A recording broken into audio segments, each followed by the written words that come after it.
outside environment.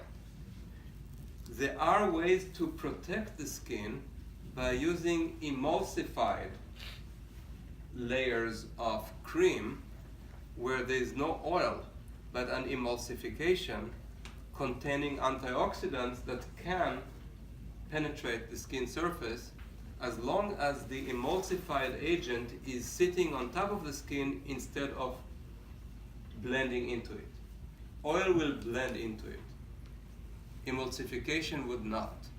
So there are creams that are available that will do the job of protecting you when you are in an extremely dry or unfavorable environment when you need it. But it's better to keep your inside a little colder in the winter so that the temperature differential will not be so high, and a little warmer in the summer instead of always feeling too comfortable. It's nice to feel a little bit on the verge of discomfort if you want to stay young and healthy. And you will learn to get used to it, and you'll become a lot less spoiled in many other ways. You'll be willing to live with some discomfort. You'll be willing to be in a sleeping bag on the floor once in a while instead of always being in a beautifully magnanimous, thick mattress. That's a good thing for your body. And if you do want a cream that I recommend, email my assistant on your own. I don't want this to be a commercialized kind of lecture, and she can make recommendation as to things that I recommend to put on the skin to protect it instead of damaging it with oily substances. Can you give us her address? The email address is it's clinic@ecopolitan.com. Politan, Politan, ecopolitan.com. So let's measure a volunteer's arm and see what is your transepidermal water loss and see if it correlates well with your age. And I warn you that it can be fairly painful. So, only heroic people who are willing to suffer. Well, somebody else. You can have me anytime you want, Joy. So Maxie let's just exchange with her, play a musical chair, and we'll see. So we always measure in the same place. You didn't put any oil in your skin? No. Okay. Always in the middle of the forearm. Maybe that painful. Don't show the pain. Okay, don't grimace. Don't cry. And whatever you do, don't smile.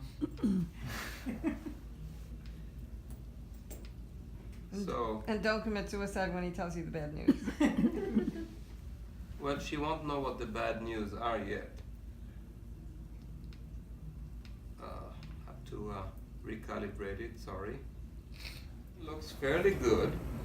I don't think she's damaging it too much. But obviously 8.6 is not as good as 5. Sometimes I see people who go up to 15 or 20 or worse.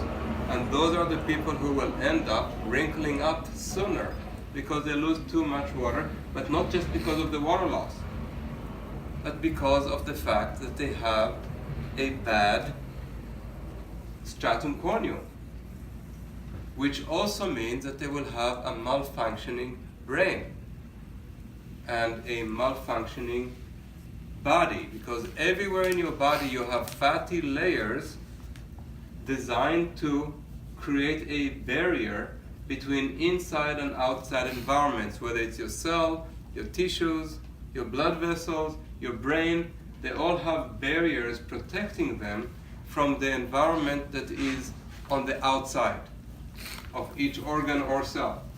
That environment is always made of fatty layers, which are the only thing that can divide between water-soluble environment and separate them. And those semi-permeable membranes have to have the right type of fat that are manufactured by your body from what you eat. So again, if you eat foods full with rancid fat, you can expect damage to those fatty layers, since you will be manufacturing rancid fat as well, or insufficient amount. If your cholesterol level is too low, for example, and you often see people who are proud of their low level of cholesterol, but you see how fast they wrinkle by comparison to people with high cholesterol. We need cholesterol. It's a part of our stratum corneum. Unfortunately, cardiologists don't tell you that. They just want to put you on statin drugs to lower your cholesterol further by poisoning your liver. And there is a connection, by the way, between the precursor to making cholesterol and that which comes from ketone bodies, but that's a whole different discussion. Which also means that when you go on a ketotic diet or ketogenic diet, you are changing, not always for the better, the amount of cholesterol available to your tissues. It affects you in numerous ways because of common pathways of metabolism in the liver. So, because the liver is in charge of converting, of creating ketone bodies when you are starving. And that also cuts through the chase with discussion of fatty liver disease, which today is extremely common. So everything that has to do with fat metabolism and lipid layers in your body has to do with the skin, and therefore the skin will represent any dysfunction in fatty acid metabolism and cholesterol and lipid metabolism and production and deposition. And that's how the skin becomes the mirror of your entire body. This is also showing us why is it that when people have age spots, which oftentimes they blame the sun, the poor sun, but they don't know that age spots are indication of cumulative waste material called lipofuscin. You heard of that? Lipofuscin is this agent that accumulates in the skin and causes it to look like it has age spot, but it also accumulates in your brain, causing Alzheimer, and that's what we see in autopsies of people who died from Alzheimer. Lipofuscin in their brain. If you have it in your skin, you also have it in your brain, but you cannot see it. So the skin is giving us the indication that something is wrong in your brain and you're in your first phase of cognitive decline. You may be diagnosed in 2 or 3 or 5 years as having Alzheimer's or other form of senile dementia, which is a shame because people are just trying to eliminate the surface problem by doing all kind of peels, by going to skin practitioner who try to lighten up those spots, which is fine if they also paid attention to what's far more important. There's nothing more important than your brain. What kind of a life is it when the brain is malfunctioning? So this is a warning that the skin is giving us. And by the way, when you have more of those age spots, you also have increased risk of developing skin cancer, because that's the ultimate form of degeneration of the skin, the cancer. It's just a part of the same continuum of degeneration.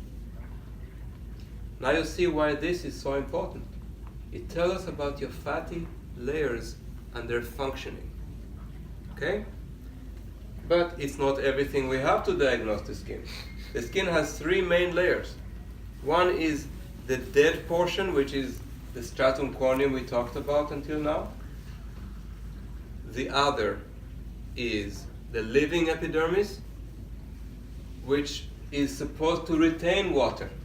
That's its job, to stay continuously hydrostatic, to hold on to water, to keep your skin healthy and vibrant looking and plump. And the third layer is that which provides elasticity. containing collagen, elastin, and other molecules, proteinaceous molecules that are manufacturing the collagenous component of your skin, which allows for resilience, and when you push the skin, it bounces back. And when you pull on it, it releases itself backwards quickly to its previous state. So first, let's talk about the liquid containing portion, which is the living epidermis, where the cells have nuclei. So they're still living cells, and if they are losing their water content, the cells will simply die, and you will lose your skin. For that, we use this moisture meter epid product machine, which actually measures 0.5 millimeter below the skin the moisture content. And you want it as high as possible. The higher, the better. The more water you have in your living epidermis, the better off your cells are. And they will survive longer, and you will look younger for much longer amount of time. But it will also teach us about your inner health.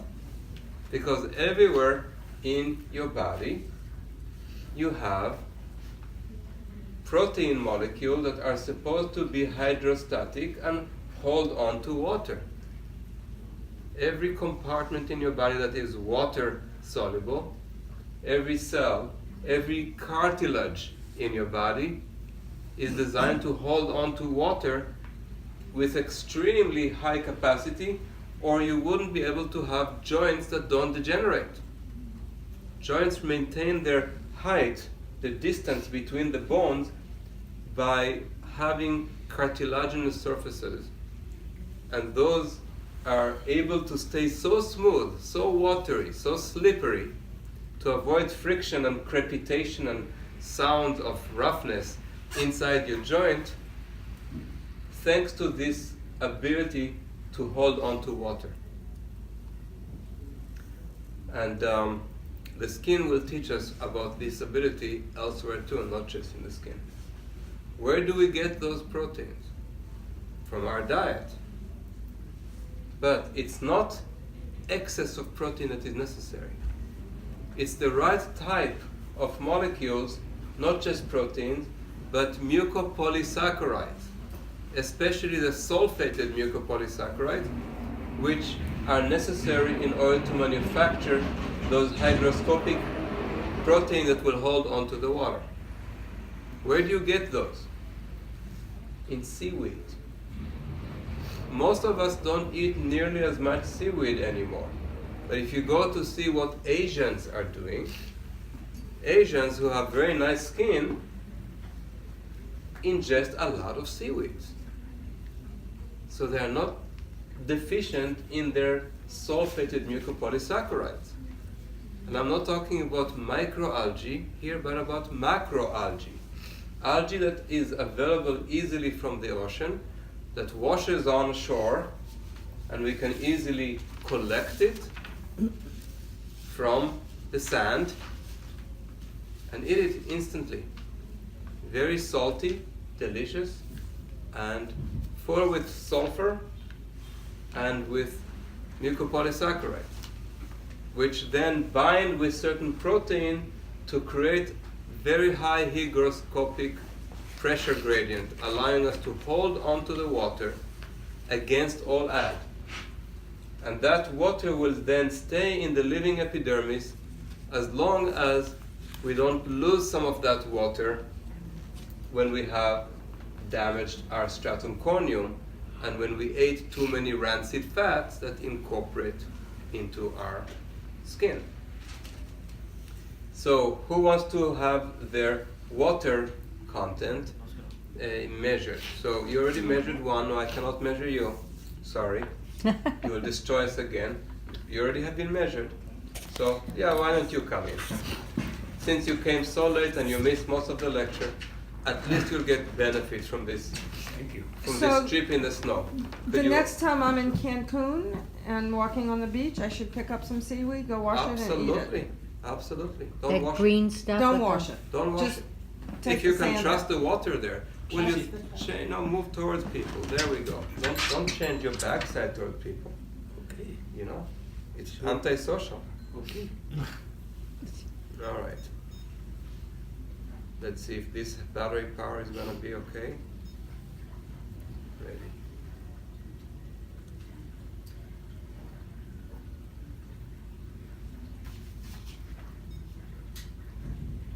So 43% tissue water content is 43%. That's something I would expect of people in their 70s. I'm 69, soon 70. Okay. But that expectation reflects on what we see in society today. Okay? It's not an expectation of something healthy. In children, I could see sometime percentage as high as 70, 80% sometimes in the living epidermis. So then it declines with time. If you had 65, I would say that's good. That's really good. But let's measure someone else. Can I ask you a question? Yes. Could my psoriasis and arthritis in the knee connected to this in any way or not? Arthritis potentially could. Psoriasis is connected to an immune dysfunction. Okay. Okay. Sure. All right. Sure. One other person who What has is 43% got to do with 8.5? Because with her 8.5. no, that was measuring different units of water loss. Oh. Now we're measuring percentage of water in the living epidermis, Oh, I see. not the stratum corneum. We're in a different layer. I didn't- This evaluates a second layer of the I skin. see. That's different. So one more person. He's also in the 70s. Yes, of course. No doubt. So let's see how young you really are. The cough. Let's see if your hernia is coming up. 43%. Uh-oh. Very young. So it means that even though he is younger than the other person, right now he's not holding on to his water. So it could be from stress. If I don't drink enough, is that? No, that's a common mistake. People think that drinking water will hydrate the skin, but it doesn't. I see sometimes people who drink tons of water, but they have really high number. And also I see people who eat a lot of protein, and their skin actually gets drier because they have too much protein, and that leads to nitrogen compounds that cause free radicals that actually destroy their healthy protein. So they don't hold on to the water. Too much free radical damage is a mistake. So too much protein intake is actually damaging. So what hydrates the skin? What hydrates is eating the right diet, the right foods that will give you the ability to hold on to the water, Which is? like the seaweed I mentioned earlier. Even the dry. And the dry sheets. They're the same thing. the dry seaweeds are giving you the nutrients. You're still going to have the water come from metabolism. You know, we make water every calorie that enters our body.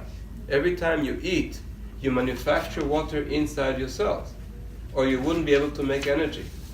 You can't make energy without manufacturing water inside your cells. The cells of the skin that are living cells are making their own water. But if they get nutrients that would be incorporated into those cells, those nutrients will be able to hold on to the water and increase the water content by increasing the ability to bind water and hold on to it. So you need to be able to bind it, not necessarily manufacture it. Manufacturing it is the easy part. And when you drink too much, most of the water just goes into the circulation and then out through the urine. You're just waking up at night to urinate and you don't sleep very well, which is not good for your skin. So I don't get it. Besides seaweed, how do you hydrate your skin?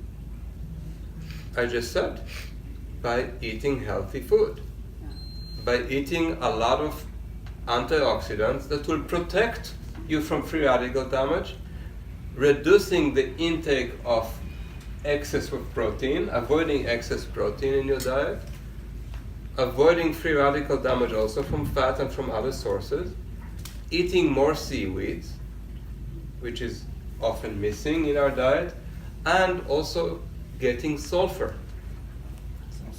The more sulfur in your diet, the healthier your metabolism will be.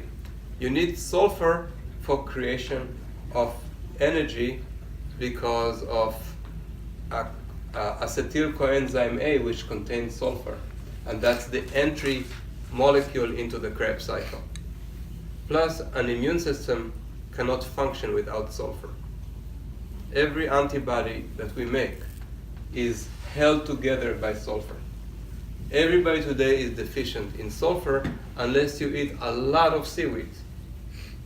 And most people today can't put their hands on enough seaweed that are clean. It's difficult.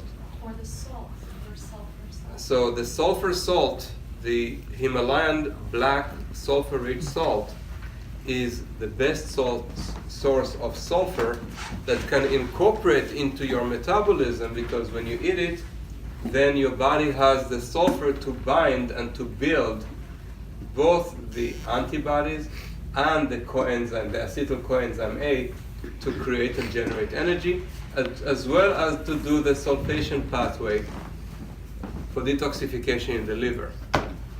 So that sulfur occurs in this salt, which is the cleanest and healthiest salt in the world. And it also happens to support orphanages and schools in Nepal, in the Himalaya, where it comes from. And it contains multiple trace elements and other compounds that are very important for the health of the muscles, the nerves, the brain, and the immune system, besides the fact that it's delicious salt and a great source of sulfur. That's the only salt that I actively add to my food. I don't waste my time on any other salt. If I make a meal, that's the only salt that I would use in it. I don't want to waste an opportunity to get the sulfur. So if you consume more seaweed, would that also increase collagen, or? No, collagen we didn't get to yet. Right now we're talking about the second layer, which is the living epidermis. The third layer would be the layer that contains the collagen and elastin, and that's not related directly to the seaweeds. So you understand now some of the most important things that you need to do. But remember that if you drink too much water, you might actually dilute electrolytes in your blood, making things less effective for metabolism, including skin metabolism. So if you have to drink liquids for whatever reason, if you feel like you're that thirsty that you need liquid in your diet, get smoothies. At least it's a food. Or if you have to juice, only juice food that are naturally watery, like celery and cucumber, but don't destroy everything good that you have in green leafy vegetables that contain so many nutrients beyond the watery compartments. So you shouldn't drink, they say, 8 to 10 glasses a day, or? What did I say earlier about they say? They who tell you to scrub your skin? I don't know. Okay. Only- What did I say about them? Listen to nature. Well, these are, okay. Listen to I nature, don't- not to humans. You're making the mistake of listening to humans, and we will never get out of this room because there will be so many things that they say. But there is not one scientific study showing any significant benefit of drinking 8 glasses of water a day. It's just a propaganda device by Nestle and Coca-Cola who wants to sell you bottled water. Nobody would ever consider buying plastic bottles containing water 40 years ago. Nowadays it's a craze, and it is entirely created by those big corporations that make more money selling water than selling Coca-Cola and Pepsi. That's not a good source of information for healthy scientific advice. But because you hear it often enough, you start believing in it. And there are many other examples like that. We hear it enough, we think it's true. Even if it started as a lie, it becomes self-evident truth just because we heard it enough time to be brainwashed by it. In nature, you wouldn't see animals similar to humans and humans themselves drinking much water. They rarely need it, and there's never any need to wake up in the middle of the night to pee. Since people start drinking too much water, they have to wake up at night, which is a medical condition. If you have to wake up at night to pee, you have a medical condition called nocturia. Nowadays it's extremely popular because people drink too much water. Plus it causes problem with your adrenal glands, a problem with the kidneys, problem with hormonal balance, with electrolyte utilization. The list goes on, which happens because of excessive drinking. Only drink when you're thirsty. Do it as humans would have done in nature, and all other animals in nature don't have to be told to drink glasses of water. Why are humans so clueless that they have to be told something so obvious? They don't eat cooked food, Yes. those animals. Yeah, but They even don't make that mistake. they make that mistake, yeah. Yes, well, only humans need to be told what to do, which in nature they would instinctively do regardless. Because humans have given them advice that confused them. And then they start having conflicting information by different experts, and now they are clueless and bewildered and stressed. Whereas 50 years ago, nobody was stressing over water. Nobody thought about it. People were drinking water when they were thirsty. Natural, obvious, easy. We had to turn the natural and obvious things into a science that doesn't exist. Anyway, that's the second layer, and it's very important to reduce free radical damage and avoid foods that do not contain antioxidants. Again, eating high on the food chain, eating surplus, excess amounts of meat, dairy, and I'm not talking just about processed meat, even quality red meat, even free-range, grass-fed red meat will increase your risk of melanoma dramatically according to studies, but also will increase your risk of free radical damage because meat contains no antioxidant. And unfortunately, so many holistic doctors today, both in functional medicine and in holistic medicine, are pushing diets that are exceptionally high in animal protein because that's what they were taught in one weekend seminars, but not by the science.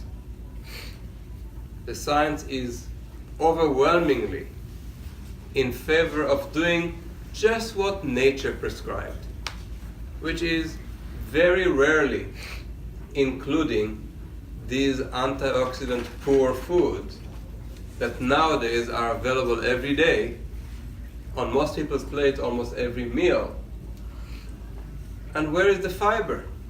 And where are the phytochemicals? Where are the antioxidants? Are not there. After you eat those foods, how much is left in your caloric intake per day to provide with what you really need to protect yourself? So free radical damage is a problem, and that's why a lot of people today have almost no choice but to take supplements. And as far as supplements go, I don't want to go into specific types. I mentioned the salt because it's unique and you can't find it anywhere else. There are many sources for antioxidants, for phytochemicals and nutrients. And again, if you want to get specific information about them, about the ones I normally recommend, that are scientifically promulgated, that are easily absorbed, or that are professionally made, triple GMP certified, not available off the shelf, so you know you're getting quality, just email my assistant at clinic@ecopolitan.com and she'll tell you what specific nutrients, for example, what type of glutathione I recommend to slow down and stop the degeneration of the skin and the brain. Because if you have lipofusion in the brain, you need to stop the degenerative process. And you have no choice but to take alpha lipoic acid, for example. So what type to take? You have no choice but to take glutathione, but most glutathione doesn't even absorb as glutathione. There's only one type that has been proven to actually absorb, and glutathione will protect your brain from free radical damage and will help you detoxify. So you have to take that if you want to reverse what shouldn't have happened in the first place. And today, if you live in a polluted city, in Gotham, you're going to have no choice but to do some things like taking some supplements to undo the effect of those pollutants, because your skin, no matter how healthy you are in your diet, is going to react and create some free radicals, and you'll have some lesion on your skin that will ultimately represent the degenerative process. Maybe you'll be healthier than the average and you will not develop a cancer, but you'll still have degeneration, you'll still have spots forming on your skin, indicating that there is pathology. Even moles, even skin lesions that are totally benign, indicate that there is some pathology, or why would that tumor grow on your skin? Even if it's benign tumor, it's still a tumor. And it's grown because of excessive free radical damage and inflammation affecting the layer of the skin. Yes, my method can eliminate all those lesions very easily. You can get rid of them. But it's good to know where they came from. And treat your skin with the respect it deserves, because it tells you what's happening inside your body. If you maintain healthy skin and it shows its healthy radiance, even after I remove lesions that were on it, you will at least prevent new ones from coming, and your skin will maintain its vitality into the future, and you will know that this tells us that your inside is healthy too. Use your skin as the reflection of the inside of your body. Now the third layer is absolutely crucial. That's the elastin, the elastic layer of the skin, which gives your skin its ability to retain its shape and its youthfulness. And everybody who does this or this, over the eyelid and see that the skin doesn't come back, knows that the collagen has been destroyed. What destroys our collagen? Free radicals again, as well as toxicity from inside and outside. Ketone bodies will do the same. Advanced glycation end products will do the same. Anybody who has too much sugar, too much fructose or sucrose in the blood, even if it's for a small amount of time, as in a temporary ascent of your glucose level because of high glycemic foods, or a temporary ascent of your fructose level because of high fructose foods, like fruit juices, will immediately raise your fructose level, and that could be very traumatizing for your liver and cause fatty liver. Today, non-alcoholic fatty liver disease is the most common degenerative disease in Western society. Some people think that as many as 80 or 85% of the population have fatty liver disease that's non-alcoholic. Some healthy people, holistic-minded people, are doing what they tell them to do and get even more fatty liver. So if your health expert told you to try fasting for several days, they increased your fatty liver. If they told you to do a lot of juice feasting, or do things like the master cleanse or other cleanses that involve a lot of water with some sugary fructose substance, whether it's honey or maple syrup, you create a fatty liver. And that is very tough to reverse. I have a whole lecture dedicated to reversing fatty liver disease. I won't do it now. But be aware that it's very, very common, and in all likelihood, 90% of the people in this room have fatty liver disease to some extent. We can prove it through testing. But some tests will only show it in its most advanced stage. If it's mild to moderate fatty liver disease, it will not show on ultrasound yet. It might show in a stool test indicating that you have very poor production of bile acids. But it's not the only reason for malproduction of bile acid. It could be also insufficient cholesterol. It could also be inflammation in the liver. It could be insufficient taurine production. There are different causes for insufficient bile, so I cannot say with 100% certainty that low bile production is just resulting from fatty liver, but it's a fairly sure bet, statistically speaking, that that's what you would have, and you would have to take care of it. So when you break the collagen, it's because your body is broken up and degenerating. And one of the things that are very important for collagen maintenance is vitamin C. Everything you do to destroy vitamin C destroys your youthful skin. Every cigarette you smoke destroys 100 milligrams of vitamin C. You can take vitamin C supplement, but it usually won't be enough, because there's always a time lag. You can try and revert or reduce the damage, but the damage done is very difficult to undo, which is the reason why most smokers have the skin of a smoker. You can tell by looking at their skin instantly that they smoked, even if they stopped a month ago, even if they stopped a year ago. Maybe 5 years later you might not see it anymore. If they do everything right and do everything to regenerate the skin, which is difficult to do in today's environment. So most people who have been smoking for a while will still show the damage on their skin 5 years later. You can see the change in pigment, the leathering of the skin, which is associated also with the damage in collagen.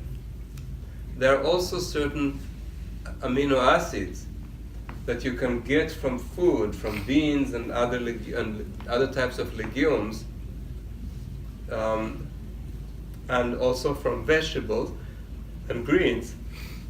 And those amino acids are crucial for collagen synthesis, like lysine is one, and proline, hydroxyproline are others. A lot of people who rely excessively on grains in their diet, a lot of vegetarian and vegan who eat a lot of grains, may have lysine deficiency, which will translate into collagen breakdown or lack of repair. And those people will also show rapid aging on their skin, even if they would be healthy otherwise, relative to the typical American diet. They will look in their skin like they age prematurely because of not eating enough legumes to compensate for the excessive amount of grains. But if you rely excessively on rice and other staples like corn and so on, you will become lysine deficient unless you eat a lot of dark greens with them to compensate, or unless you eat legumes, which will provide you with sufficient lysine. What about a lysine supplement? You can take a lysine supplement, that's okay. You know, there are other reasons to take it, but first of all, you have to rely on a healthy diet. What about quinoa? Hmm? Quinoa. Quinoa is still lysine deficient. Yeah. You know, if you look at the actual percentage of lysine in the entire spectrum of amino acids that are in each type of food, you see that only one grain contains sufficient lysine in it to categorize it as non-lysine deficient, and that's amaranth. Quinoa still will have no more than 5% lysine, which still constitute as insufficient or rate-limiting amino acid. in the constellation of amino acids in that type of grain. But most grains are 5% or below, even below quinoa. You need legumes sometimes, and if you want to sprout your lentils and sprout your mung beans, that's fine. You'll still get the benefit of legumes. If you want to eat green beans, snap peas, all those frozen peas, you get a lot of lysine from those. But there's a whole other discussion about lysine and how the body converts it into hydroxylysine, which becomes also a part of collagen. That's a part of our discussion on proteins, which I think we did here maybe last year. I don't remember exactly the topics that we had, but maybe we did it. That was in New Jersey. Oh, maybe in New Jersey. Okay. So to measure the elasticity, which again, the higher the better, right?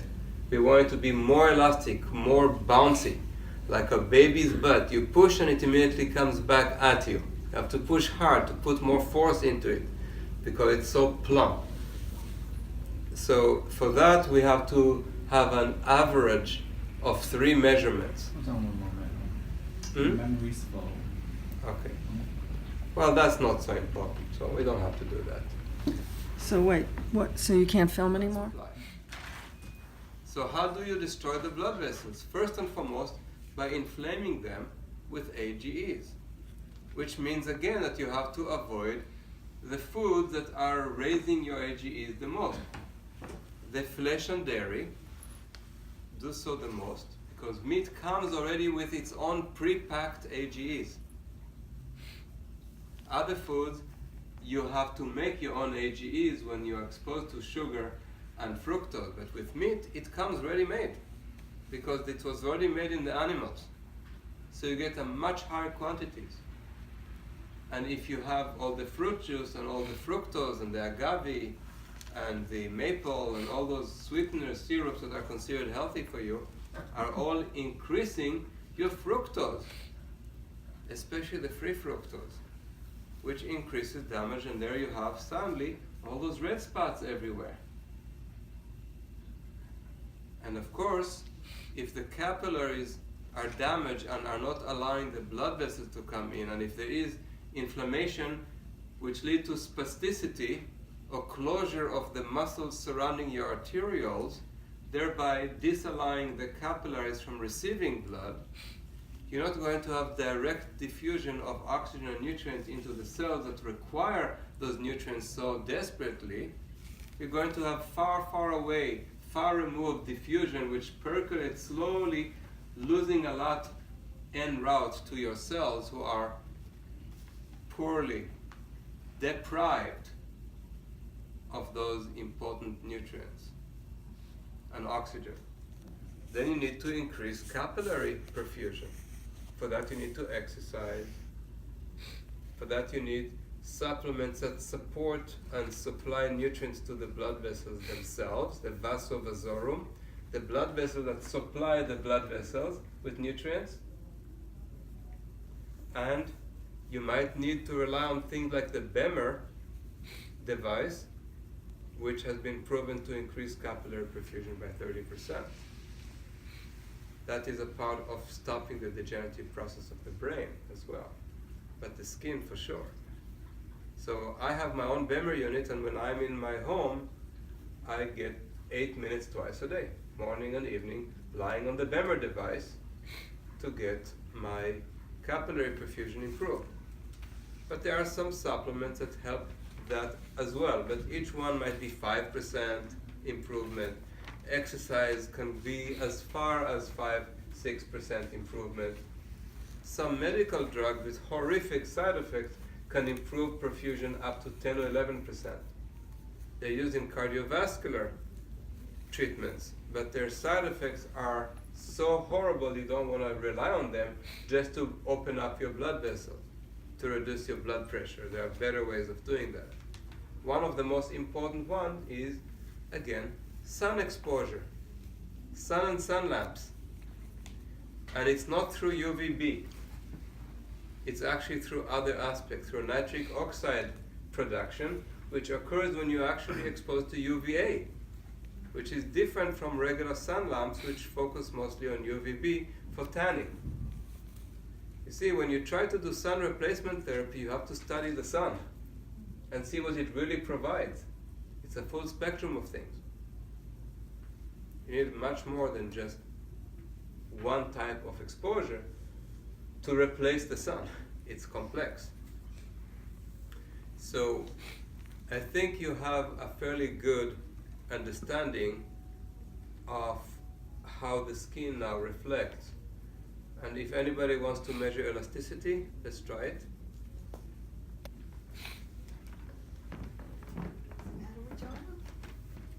Doesn't matter which, as long as we're consistent. The middle arm? The middle arm, yeah.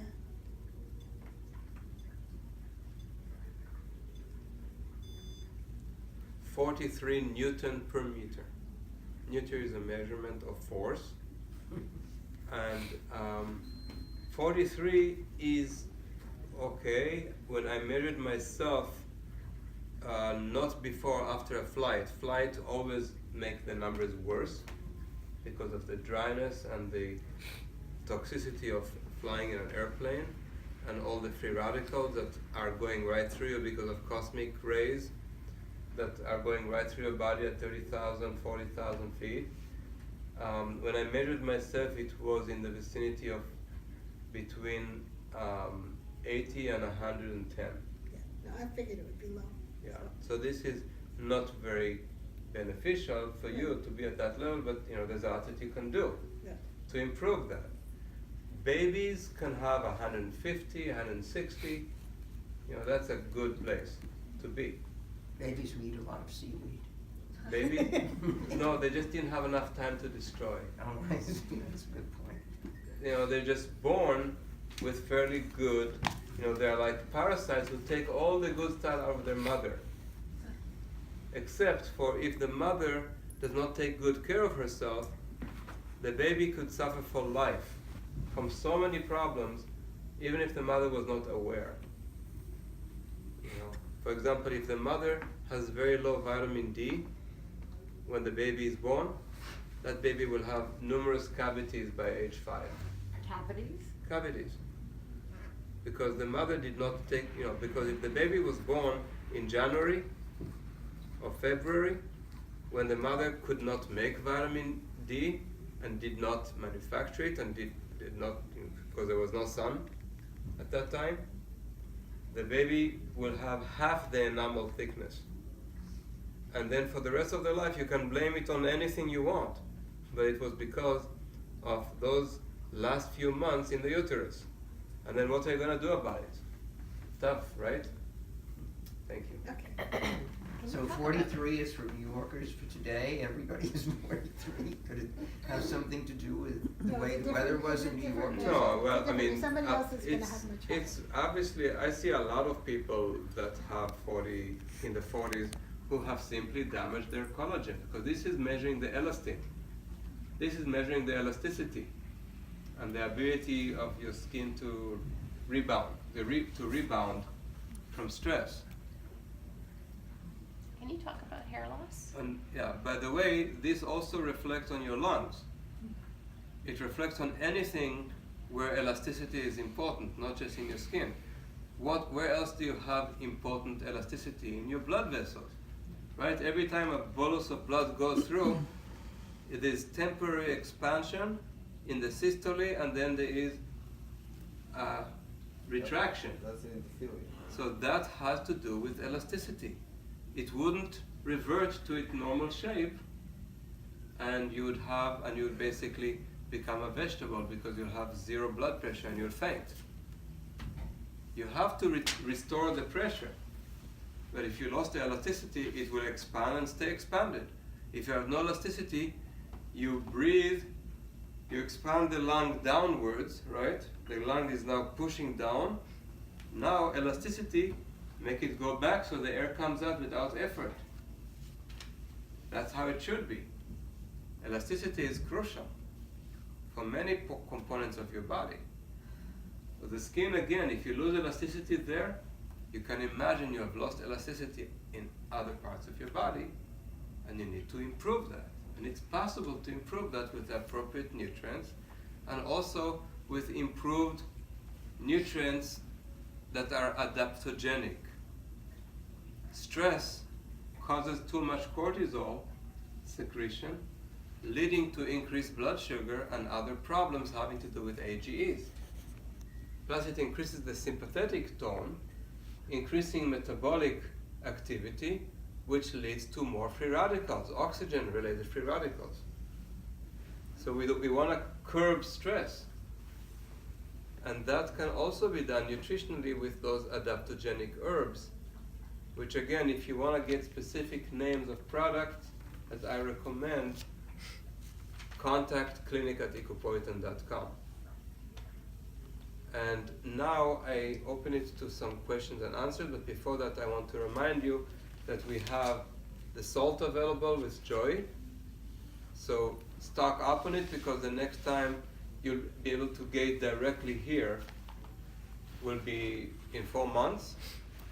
And so until then you would have to order it from Nutridyne. Actually, we're gonna start carrying it Okay. as soon as my shelves are filled. Okay, so you'll be able to get it at Jane's place, or you'll have to order it online and pay for shipping. So it's easier and cheaper to get it directly here. And so Joy has the salt right now. If you haven't purchased yet your New Year's party or your New Year's gifts for people, then the salt makes a great gift because it's unique. So get that for people, and it's not that expensive of a gift. So, but it's special enough people will thank you. And inhaling it, by the way, is one of the healthiest things you can do. When it touches liquid and it smells a little bit like hydrogen sulfide, like the hot spring spa, that's actually one reason people feel healthier in the spa, inhaling that hydrogen sulfide. So try to inhale it as much as you can and then eat it. Get both benefits. How do you inhale it? You put water and then you milk it into it, then you inhale it. You'll, as soon as it touches liquid, you'll smell it. So enjoy the smell. It smells a bit like a fart. So, like a good fart, yeah. Like a spa, like a hot spring, volcanic spa. Okay, so that's one thing, and another is that we have a skin clinic tomorrow. Joy will tell you the location, and if you want to sign up to remove your skin lesions, skin cancers, pre-cancers, avoid the risk of melanomas, find out all of the tiny dark spots that could become melanomas, so that you will have no risk factors for this dreaded skin cancer. That's what we do in the skin clinic.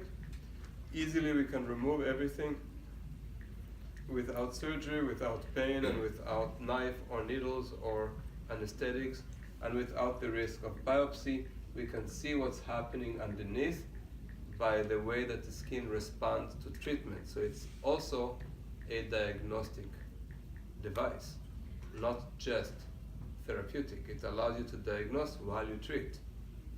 It tells you, because skin cancers react differently from regular skin.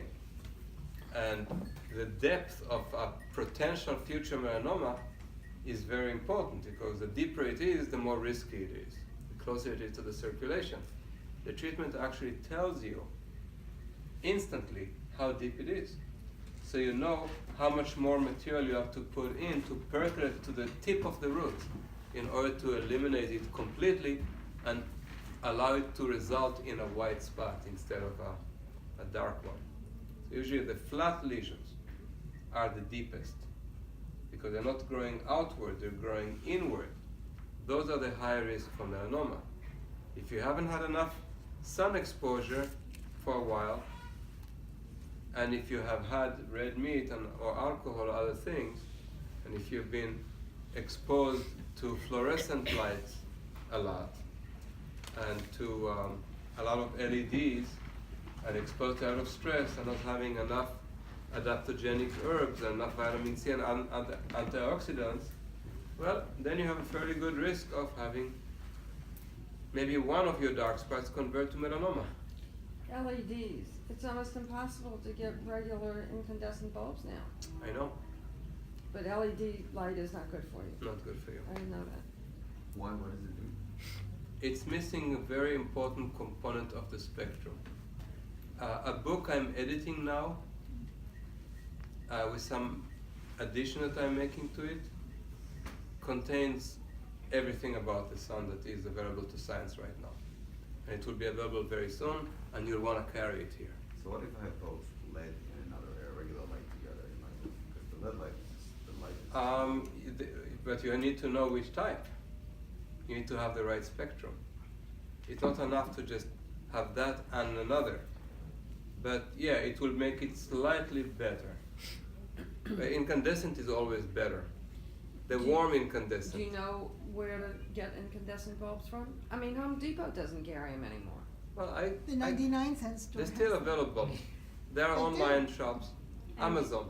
And the sun lamp that you're talking about, that's appropriate? Email Angie. What is sunlight? The sun replacement therapy she's talking about, yeah.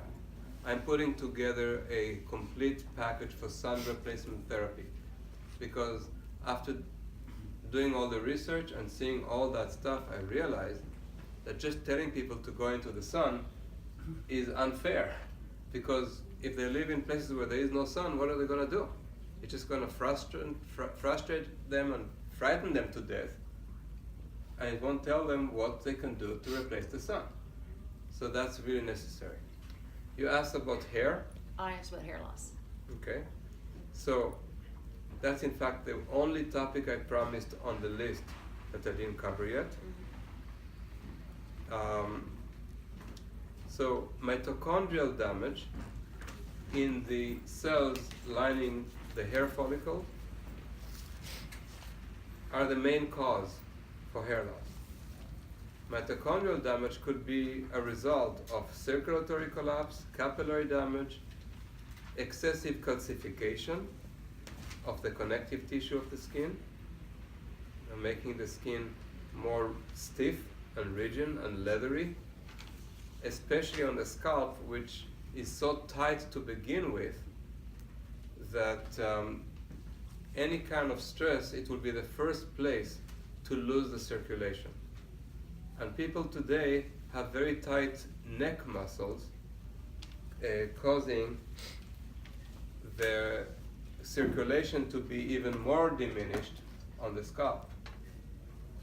Of course, diets that are rich in protein, that are causing free radical damage, and that are full with inappropriate fats that plug the hair follicles, will further put pressure on the follicle, not allowing the circulation to reach its destination.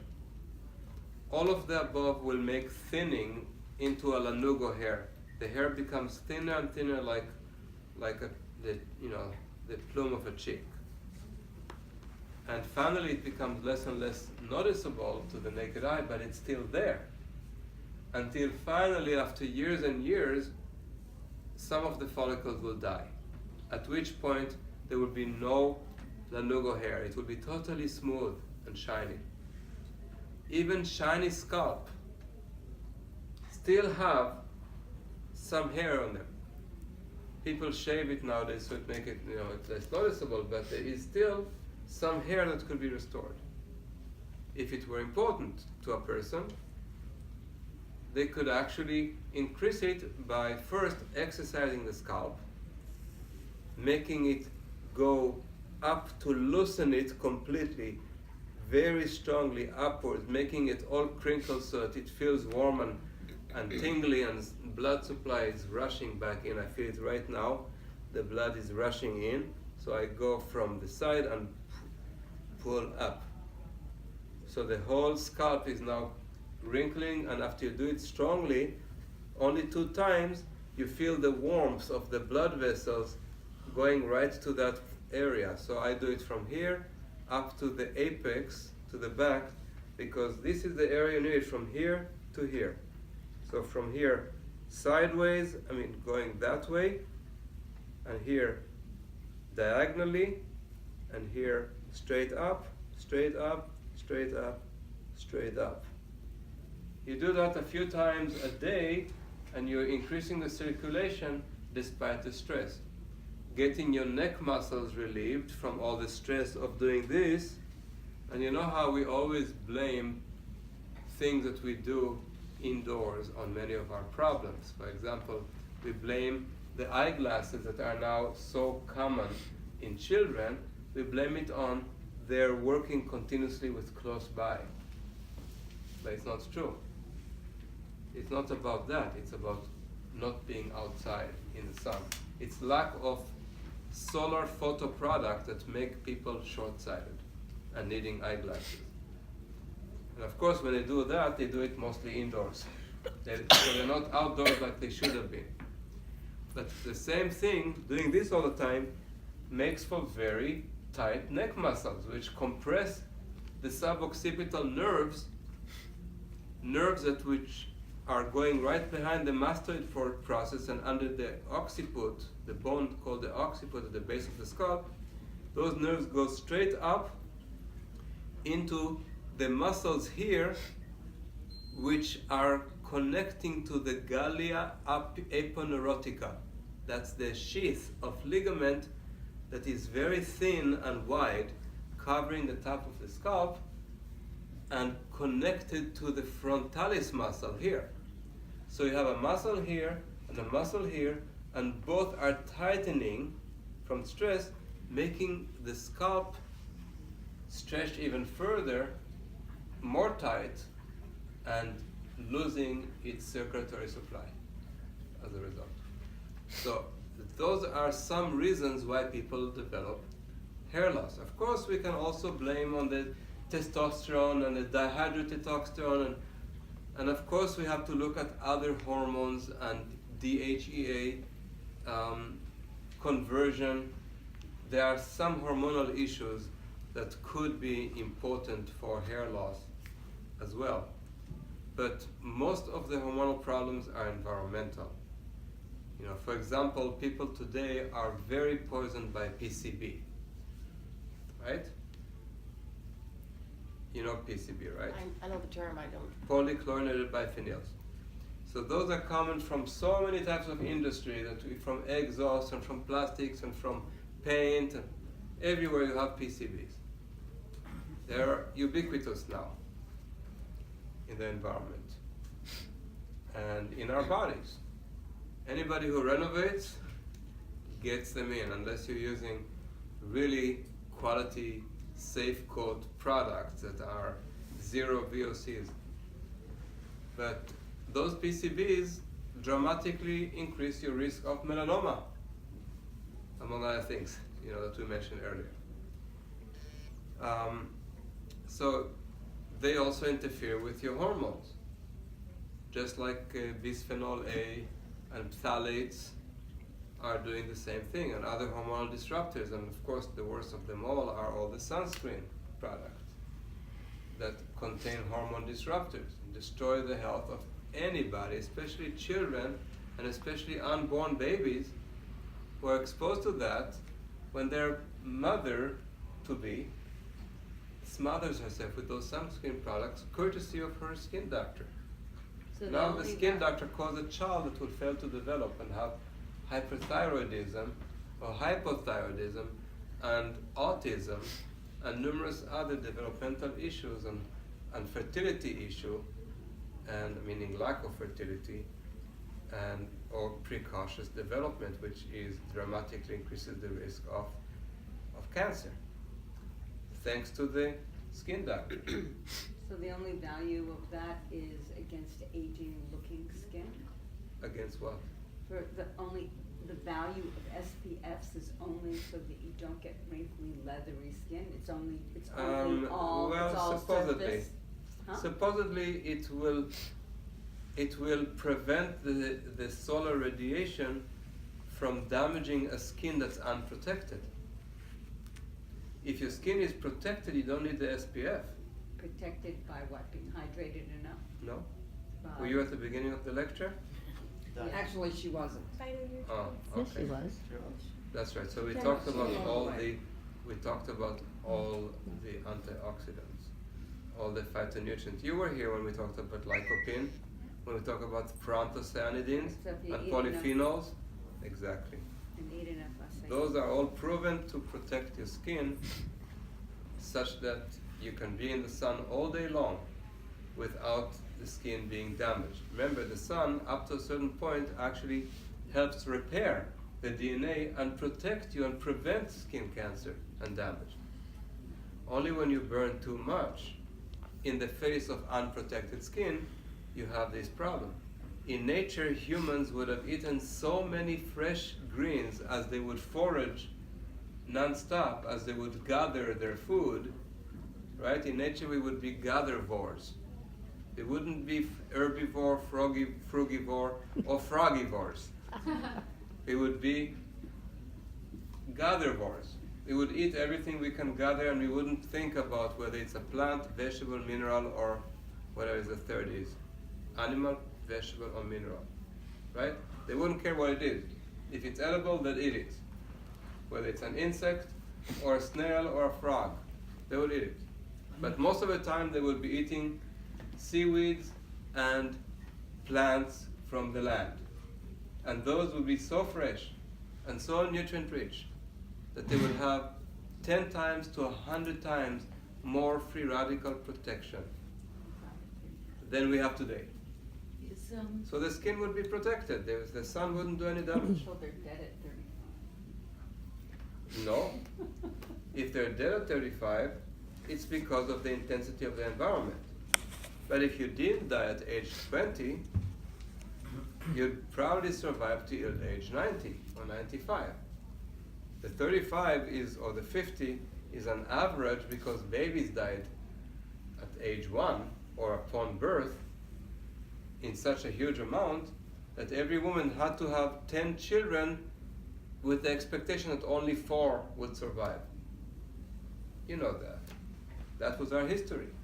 So that lowers the average lifespan, but it's not really showing about the longevity of those who made it to age 20, who didn't die at age 0. If you have 100 people and out of them 50 die at age 0 and 50 die at age 100, what's the average? 50. You see how statistics can lie. The other 50 live to 100.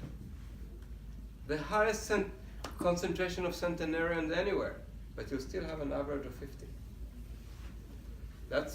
That's your warning again, not to listen to they. To analyze everything scientifically means not to listen to them, but to listen to your own logic, or to look for logic that explains scientific history as well as scientific facts that are irrefutable among those who study nature, physiology, biochemistry, and pathology. Then you don't have to worry about an opinion anymore. Nobody should have an opinion. Just like you have no opinion about what color you like, right? You know what color you like. You know if you like green or red or whatever, if you're partial to yellow. You know it. Is there any minimal to optimal thermic sort that you recommend? It depends on your skin type. Obviously, if you have 15 to 20 minutes for vitamin D purposes, you'd have enough. If you have full body and you're not too dark and the sun is in the right place and it's not overcast and there's no fog and there's no other pollution that reduce the UV arrival to your skin. If everything is in the right spot and right place, 10, 20 minutes a day should be enough. But what is enough? Nature tells us that enough is much more than we decide as human being is enough. Because we compare ourselves to other human beings who are sick and who are not in the sun. So enough became suddenly a lower number than it should be. Is somebody who dislikes the sun and likes darker rooms, would that be a diagnostic hint for you? Yes, it would be. It's a neurological problem. People who are hypersensitive, they already are overwhelmed with excessive stimulation, and they just need a different set of neurotransmitters to lower their excitability of neurons. So, and that has to do also with sun exposure. How did this ketogenic diet get a stranglehold on so many people? I have a friend who. They love to hear what they like to eat is good for them. Well, no, this guy. I mean, he never ate too much fat. Now he eats lard for breakfast. He eats bacon for breakfast. He doesn't understand anything about acrylamide. It's scary. And then he stinks. And he never used to stink, but lard, any pig product, Maybe very stinky. Maybe his girlfriend likes that smell. No, he's married. He's married. Oh, so his wife likes his smell. No, she does the same thing. He talked her into doing Oh, the same so they both just like eating garlics together. They don't even smell it anymore. But Well, how no, do they it's- do that? How is it possible for people to suddenly believe that fruits are no good and you have to have tons of fat in your diet? How does that happen? Well, I think the answer to that is marketing. Just like how did it happen that plastic bottles became in vogue, that everybody who's holistic minded walks with a yoga mattress on the left hand and a bottle of water on the right hand. How did that happen? But what are they trying to sell? Just fat? I mean, Oh, they sell a lot of stuff. bacon. They sell a lot of stuff. They sell all those MCT oils, medium chain triglyceride Yes, oils. that's coconut oil, isn't it? No, it's modified. You know, you concentrate the MCT a little more. Is that bad So you for consume. the MCT? No, Or- MCT is good. It's supposed to be good. It's a matter of quantity versus what else you're eating. Mhm. You know, there are many, like I said, many types of ketogenic diets. And some of them are not so bad actually, but they're very rarely done. You know, there's one that is actually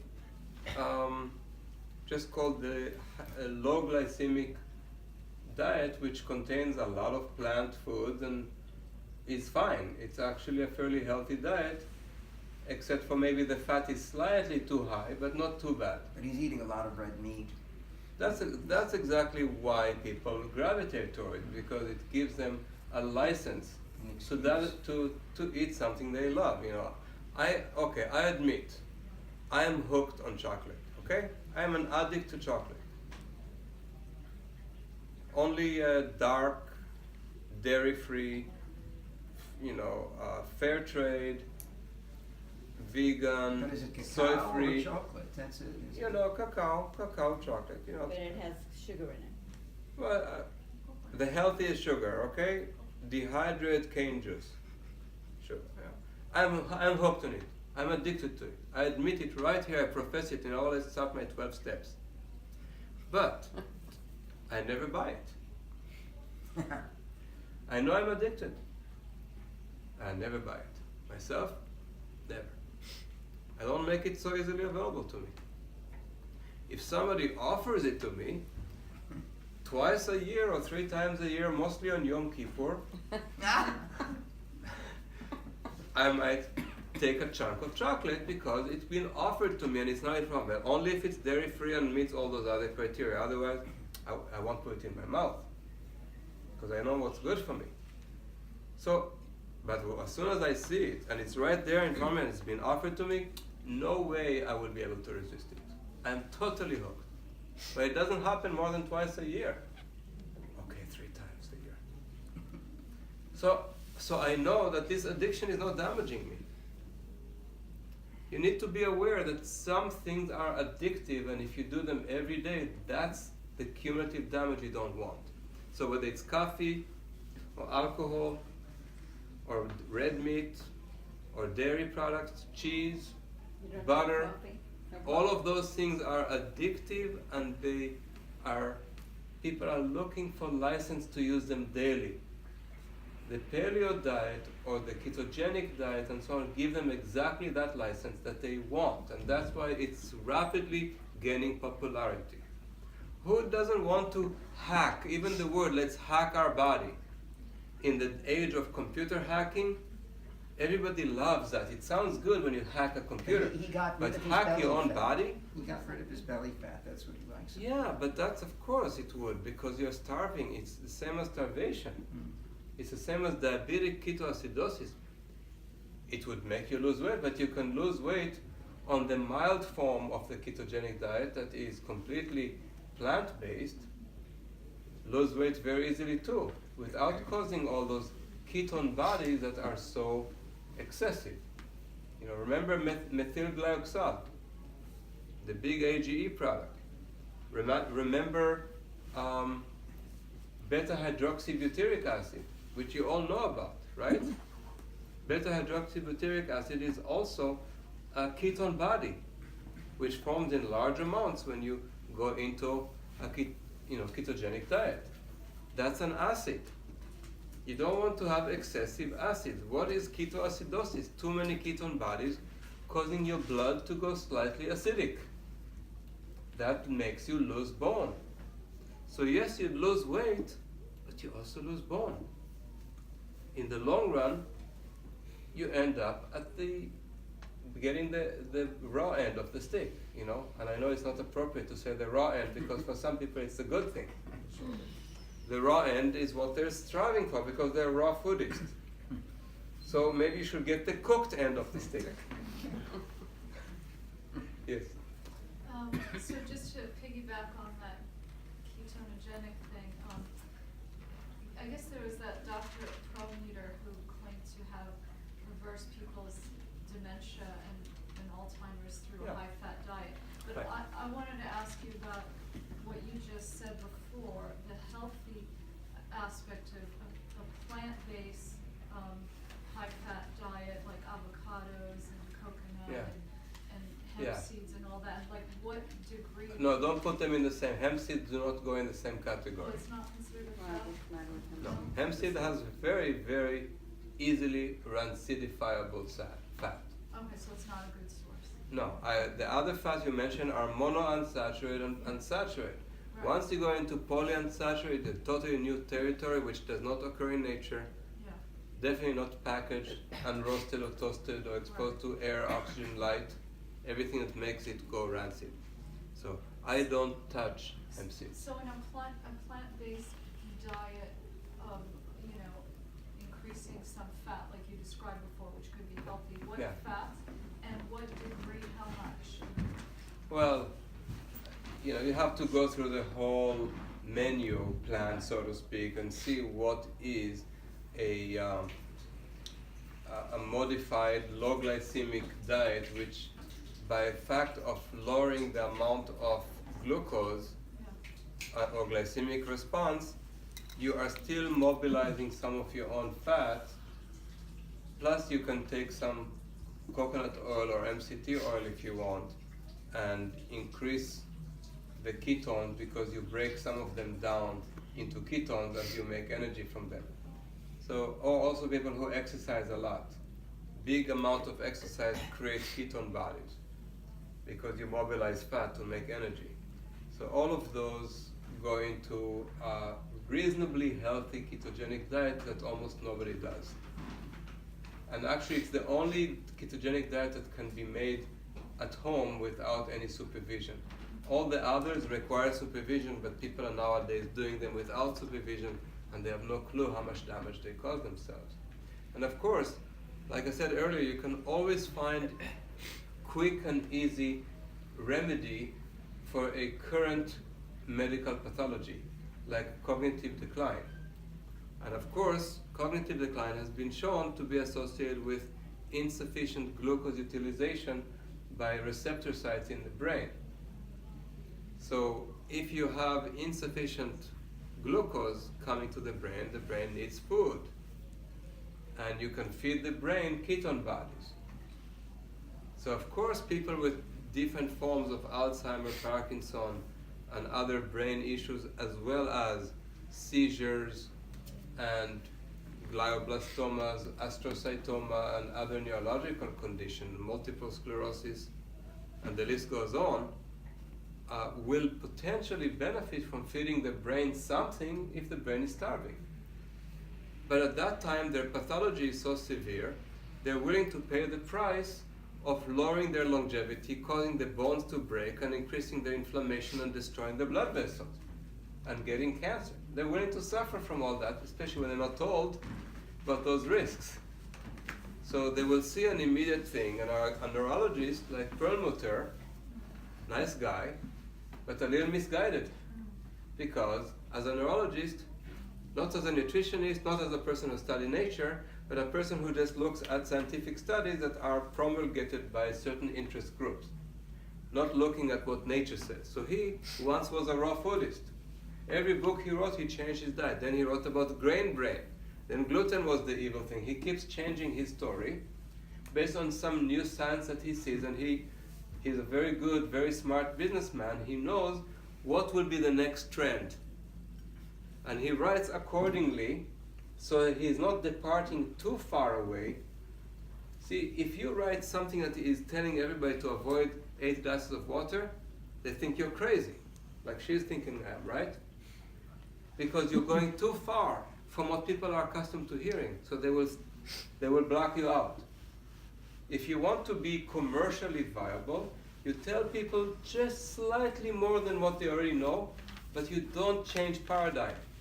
And you don't destroy what they naturally believe in already so strongly that they will not be able to tolerate what you have to say, and they will not listen anymore. So if you want to be a good marketer, but partial liar, you don't tell the whole truth.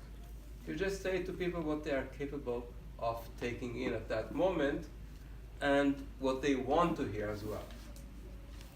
And so give that to them, and then you can keep changing what you say as long as, and if you're a neurologist, then you just focus on all those neurological disorders that I mentioned, and you don't have to worry about the bone that will break, or about the cancer that will affect, that the oncologist will see, about the acidity and the inflammation that will cause other conditions. You don't have to worry about that. You only worry about the neurological condition. The question is, can we have a healthy ketogenic diet temporarily for the symptom while we regenerate the brain, not just by feeding it because it's hungry, but by improving its receptor sites, by improving the vascular tree that feeds the brain, and doing it in the long run to prevent degeneration, bringing oxygen to the brain, improving capillary perfusion, doing the hyperbaric chamber, all those things that you can do together. I call it the pentatherapy, because it's 5-pronged therapy to reverse degenerative brain. And it includes the hyperbaric chamber and the BEMER and the 3 other things that have to do with brain degeneration: the toxicity, the detoxification of fat-soluble toxins that accumulate in the brain, the improvement of metabolism and nutrient intake at the brain level, and reduction of inflammation. These are all 3 that are beyond the other 2 that create the pentatherapy. What's the BEMER you mentioned? The BEMER device is an electromagnetic pulse device that forces the arterioles to open up, thereby feeding the capillaries the blood that they need to have to feed the cells that they supply. If you're not Israeli, you refer to it as the beamer. Oh, okay. Can you do it through exercise to open up the Like I said earlier, exercise will not increase that by more than 5%. The BEMER will do it by 30%. How do you spell it if I look for it? BEMER. Now again, if you look for it online, you'll pay more for it. But also you will not, you will not support anything. I refer people to my coordinator who donates all of her proceeds to my orphanages. So it doesn't go to me, it goes directly to the humanitarian project. Otherwise, other people who would sell you a BEMER will pocket a lot of money from making the sale, and maybe they deserve to make something, but I think they're getting too much for just making a sale that